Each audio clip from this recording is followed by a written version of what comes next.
On va regarder maintenant un outil assez simple mais puissant de la gestion du stress qui va permettre de rester calme sans nécessairement avoir besoin de se retirer de la situation stressante.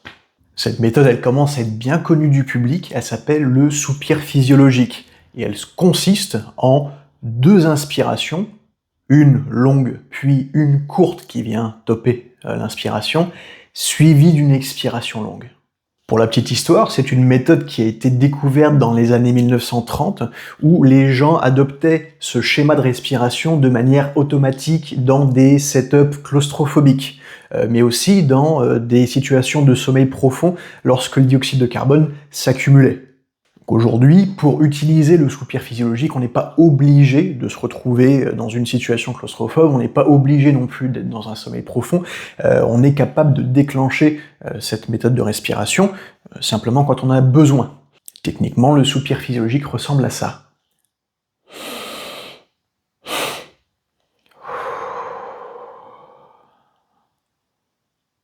Encore une fois.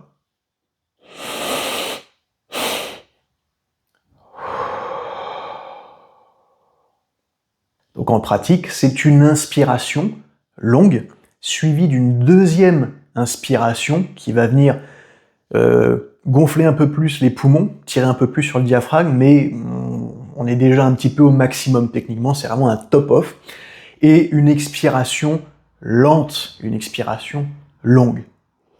D'un point de vue des orifices, l'inspiration doit se passer par le nez et l'expiration par la bouche. En tout cas, c'est la méthode idéale. Si, pour une raison quelconque, on n'est pas capable de respirer par le nez ou de respirer par la bouche, on peut tout faire par le nez ou tout faire par la bouche. Mais là, je vous donne la méthode idéale dans le cas où on peut utiliser à la fois son nez et sa bouche.